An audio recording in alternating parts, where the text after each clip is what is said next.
আমার আগের ভিডিওটা দেখে কি মনে হয়েছিল আমি কোনো বড় জুয়েলারি শপে গেছি? এখানে কিন্তু তার থেকেও দামি জিনিস পাওয়া যায়। হাই, আমি অলিভিয়া আর একটা নতুন ভিডিওর সাথে চলে এসেছি।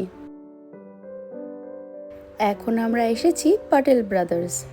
এটা আমেরিকায় ইন্ডিয়ানদের মধ্যে খুব জনপ্রিয় একটা গ্রসারি স্টোর। কারণ এখানে ভারতীয় সব রকমের জিনিসপত্র যেমন মশলা পাতি, চাল ডাল, মিষ্টি, পুজোর সামগ্রী, এক কথায় বলতে গেলে সব কিছু এই একটা দোকানেই পাওয়া যায়। তাই আমার মতো অনেক ইন্ডিয়ান আছে যারা এখানে নিয়মিত মাসকাবারি বাজার করতে আসে।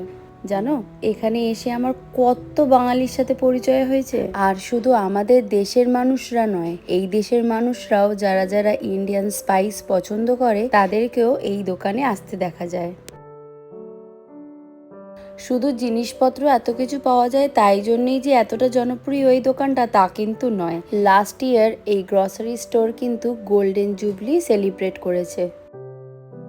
আচ্ছা, অনেক তো হলো পাটেল ব্রাদার্সের সুখ্যাতি, এবার একটু অন্যরকমভাবে বলি। এই দোকানে আসলে তোমার পকেটে অনেকটা ডলার নিয়ে ঢুকতে হবে, কারণ এই দেশে সবজিপত্রের প্রচুর দাম। আর সেটা হওয়াই স্বাভাবিক, সমস্ত জিনিসপত্র দেশ থেকে আসে, তার তো একটা কষ্ট রয়েছে। তারপর আবার এই দেশের গভর্নমেন্টের ট্যাক্স, সব মিলিয়ে সব কিছুর দাম একদম আকাশ ছোঁয়া। গেল বছরের অর্ধেকটা সময় আমি তো ফুলকপি ছাড়াই কাটিয়ে দিলাম, কারণ ফুলকপির দাম বেড়ে হয়ে গেছিল $5। ইন্ডিয়ান কারেন্সি অনুযায়ী ধরে নেওয়া 450 থেকে 500 টাকা। অত দামি ফুলকপি বাবা আমার হজম হবে না, তাই তখন ফুলকপি না কিনে কিনেছি পোস্ত। আরে না না, আমি পাগল নই। আর সমস্ত জিনিসপত্রের তুলনায় এই দেশে পোস্তর দাম অনেক কম। যেখানে ফুলকপির দাম $5, সেখানে পোস্তর দাম $8। তাহলে এবার বলো, পোস্ত খাবো না ফুলকপি? এই ভিডিও ক্লিপগুলো তুলেছিলাম আমার এখানকার পরিচিতিদের জন্য। আমার মতো হয়তো অনেকেই জানতে না যে পাটেল ব্রাদার্সে এইরকম জুয়েলারি উঠেছে। জানো, এই গোপালটা আমরা দাঁড়িয়ে দাঁড়িয়ে অনেকক্ষণ দেখছিলাম, কিন্তু এই এঁঠো গায়ে হাত দিতে একটু ভয় করছিল। কিন্তু একজন মাঝবয়সী বাঙালি ভদ্রলোক এসে বলল, ঠাকুরের প্রাণ প্রতিষ্ঠা না হওয়া অব্দি এটা একটা মূর্তি। তখন আমি ইথানকে দেখাচ্ছিলাম, দেখো এটা তোমারই মতো একটা ছোট্ট গপু। মোটামুটি 1 মাসের মতো গ্রসারি শপিং করে আমরা তো প্রচন্ড টায়ার্ড হয়ে পড়েছি। বাইরে বেরিয়ে দেখলাম আখের রস বিক্রি হচ্ছে। এখানে কিন্তু পুরো গরমটা এরম আখের রস বিক্রি হয়। তো চলে গেলাম আমরা আখের রস খেতে। আসলে এখানকার বাচ্চারা জুস বলতে বোঝে এই সমস্ত কৌটোর মধ্যে বিক্রি হওয়া ফলের রস। তাই ওকে দেখাচ্ছিলাম সুগার কেন থেকেও কিভাবে ইনস্ট্যান্ট জুস বেরোয়।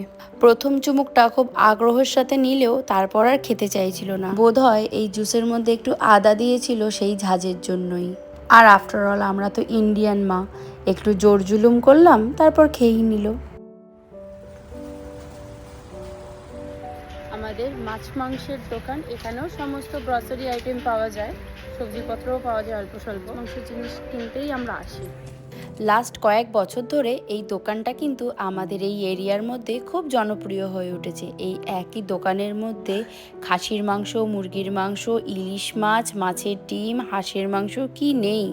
এটা একটা বাংলাদেশি দোকান, এক কথায় বলা যেতে পারে বাংলাদেশি হালাল স্টোর।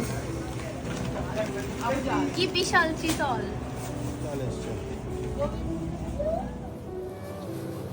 জীবন এখন আরো সহজ, আমি বলছি না, এখানে বাংলায় লেখা আছে। ওই বিশাল সাইজের চিতলটা রেখে দিয়ে একটা মিডিয়াম সাইজের কাতলা আর একটা কালীবাউস মাছ নিলাম। প্রথম ওনাকে বলে দিতে হতো আমি কিরকম মাছের পিস চাই, এখন উনি নিজেই ঘুরিয়ে প্রশ্ন করে বেঙ্গলি কাট তো নিয়ে আর বেরোনো হয় না গো। এটা কি মাছ? এটা ওই কি দেখলাম একটা কি বিলের একটা কি নাম বললো, দেখলে নামটা ভুলে গেলাম।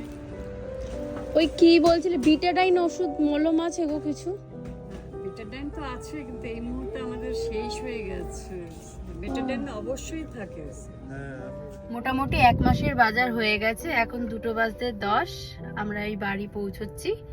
তো চলো, এখনের মতো টাটা।